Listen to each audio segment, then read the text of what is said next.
Hey guys, JT here, and today we're going to be exploring the Pendog Creative Library. Now, before I hate to leave as Miss Hecate suggested we don't do, but there's two things I missed out on in my first four parts. So first of all, an update on Molly Molly. Two photos. One photo here when we open image in a new tab says sometimes the cat or the tip of a hat, the coats that hang with buttons sprat, whatever shape you want the beast of the crops, but ever and always with pink polka dots. And then this one here of her being a anteater. Oh, whoops, that's a picture of a dot. Just your imagination. I wish, Molly, but things aren't looking too good for our friend Belly Up. Because his blog finally updated and it's not looking too good. Enter in the password. Urgent, please read. If anyone is reading this, please, I need help. She has forbidden me from making more blog posts and gets really mad when I ask why. There are very few moments where she's not angry at me. She's said sorry so many times that I don't know if she really means it. I don't recognize her anymore. Everything is fluffy. It feels like every surface is covered in a layer of mucus. Same with the dog hair. Stupid fucking dog hair. I can feel it all over me as I write, tightening my throat and making me itch. My head's so numb that I can barely focus on what I'm typing. I just know what I need to keep typing it out. It helps. Sorry for doing that. I'm paranoid that I'm going to accidentally, because on my headset microphone I have a switch to turn it on and off, and I'm afraid I'm going to toggle that by accident. Anyway, every day feels the same. I can't tell when I'm dreaming or when I'm awake. Even now, I'm questioning if I'm really writing this. Like sometimes I keep imagining that show. It feels so real, like it actually happened. There's this girl and this man who I think is in charge of the show. I don't know, but it's stressing me out. I feel like my mind is drifting all the time. I really just need to get out of this place just for a little bit of air. That would help ground me. But opening a window is too much for her. She doesn't want me to leave. She loves me after all. She's scared I'll leave. And it's nice to be wanted so much. Sometimes I think she wants me more than my parents did, but I miss the sun, the woods, my fort, my art. It's just us now. It's just me and her. But please, if anyone can get in contact with any of my friends at Pen Dog, I just need someone to help.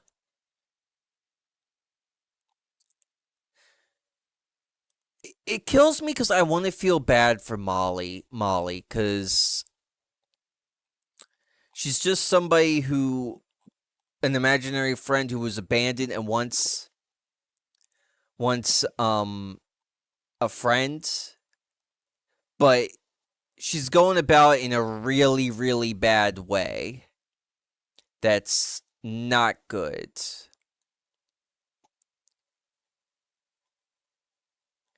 And it makes me wonder, since Murphy has confirmed that this isn't going to be the update, the season finale, the Hecate update, if we're going to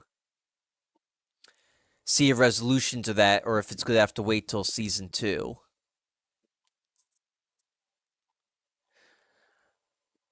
Episode 5, It Lives in Everything. Sorry for forgetting about you, Minerva. Those sisters never get along, always bickering and squabbling and looking to one up the other. Perhaps you can use this to your advantage, hmm? You've become such clever little detectives. Do you remember the tips I've given you? I'm sure you can remember the places you've been, the names you've met, and the dates you've learned much better than her daughters. Well, Vasecti was a little bit forgetful. And so, well, now we want to go to creative history. With her blessing,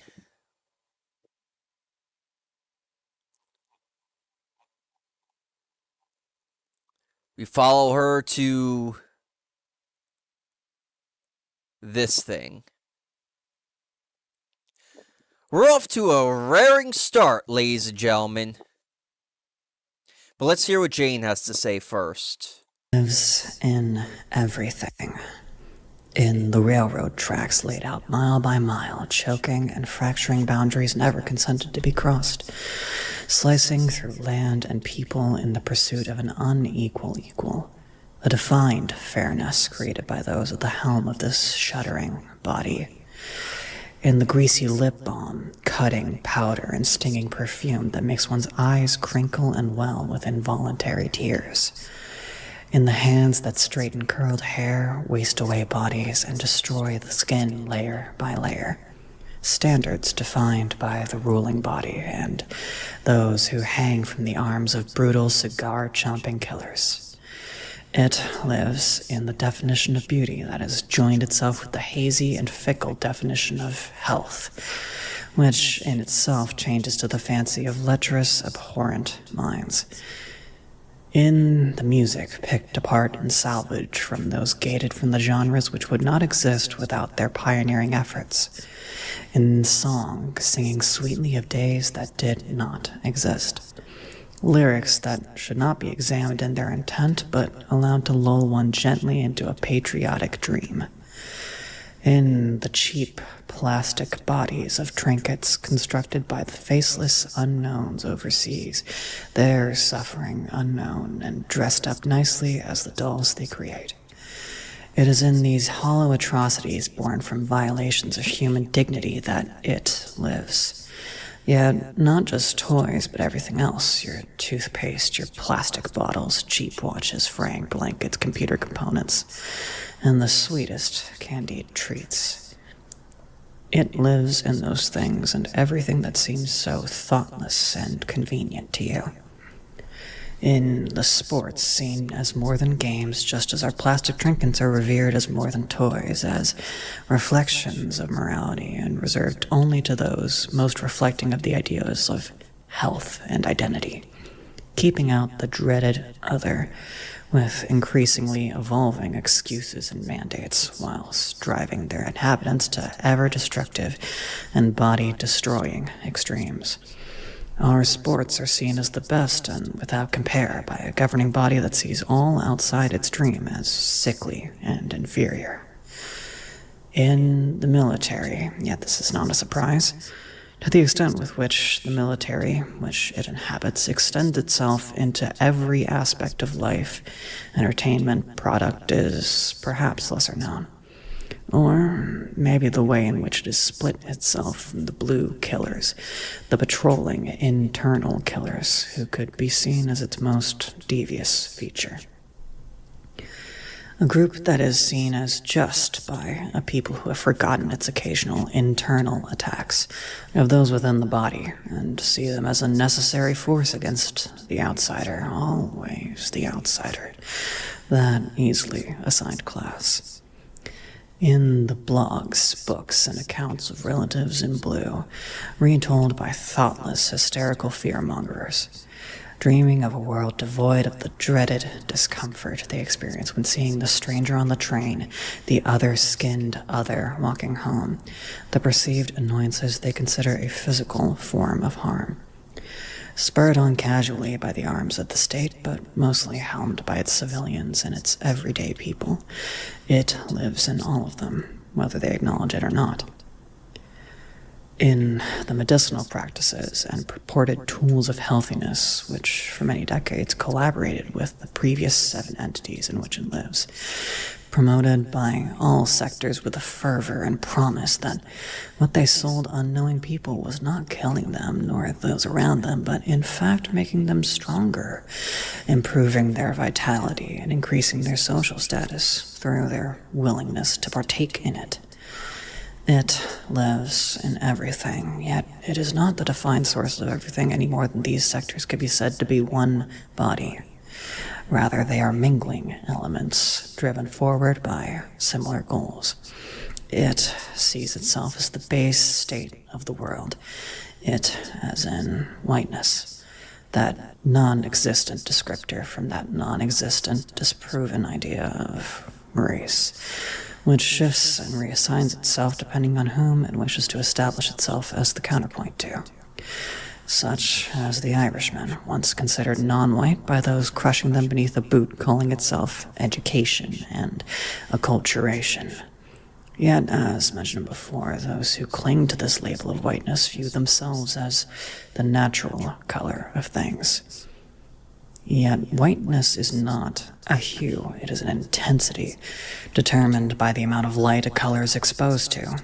And to say that what lives in everything lacks its own culture or identity would be reducing their actions to instinct. No, we will not absolve them of their calculated decisions.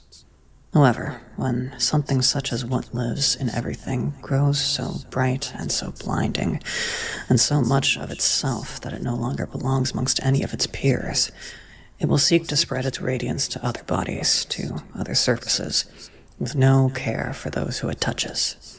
Its light blooms outwards, bleeds outwards, into a great and terrible violence.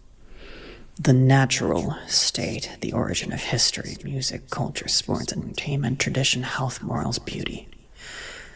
It is not the base of these things, but an impersonator, guising itself in the bloodied, skinned identities of countless cultures.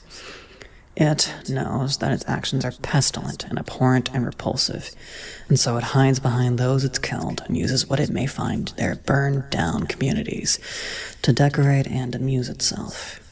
It lives in everything, yet victimizes itself as the image of the helpless, hapless victim, while purporting to be the definition of strength and morality, unable to act or change the violence its other limbs commit, while also contributing and egging along those same atrocities.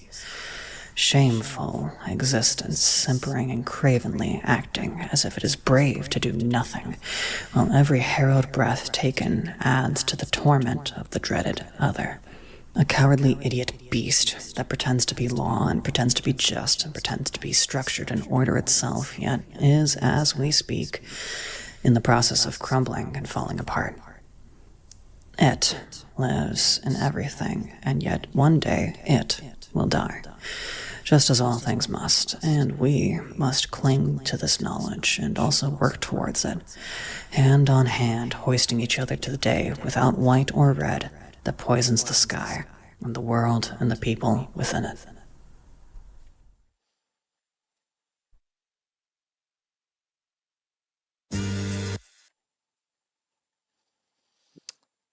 I always do love hearing from Jane because it's nice to know what she has to say. And in this update, we didn't get anything on the slasher.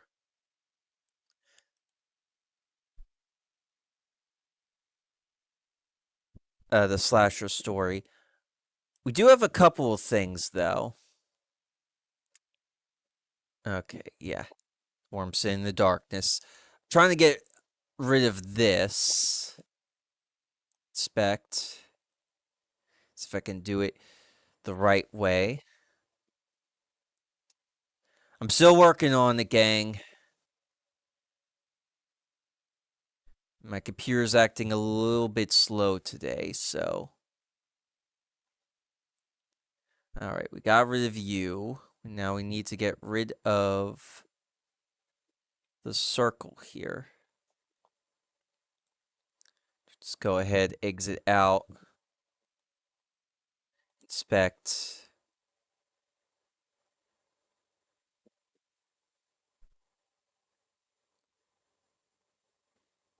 There we go.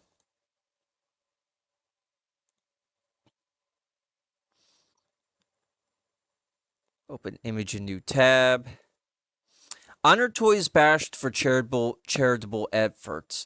Honor Toys for the Other Children campaign is facing backlash after a private investigation, and that's about it. And there's one other thing, and this is from Vincent, one of the people on PenDog. Thanks for taking the time to interview me. I don't think I've ever gotten someone so interested in my work. Well, as you know, we're researching America's favorite toys through time, as they're involved with the country's historical movements, and I thought it would be a waste not to send an offer. Ah, well, it means a lot to me. I still design toys, but never has ever made me as happy as when I was working at Honor Toys. I'm glad to hear that. Should we start? Of course. What would you like to know? So you've gotten a bit of pushback for your company's activities overseas. Could you tell us a bit about that? How so? Well, a lot of the For the Other Children campaign was credited as your idea, specifically the part involving the airdropping of toys to war-affected countries, many of which we are or were at war with. I imagine a lot of people didn't look kindly on this, and and was wondering. Uh, I see. Well, Vince, can I call you Vince? Right? I just thought that children are uniquely innocent compared to adults. They don't ask to be involved in the wars and it's cut off. Wonder who burnt it up, Miss Hecate. Well, I'm gonna call it here now, guys. But in the next part, we're gonna hear from one of her daughters, Hanos, with this with the transcript, of course.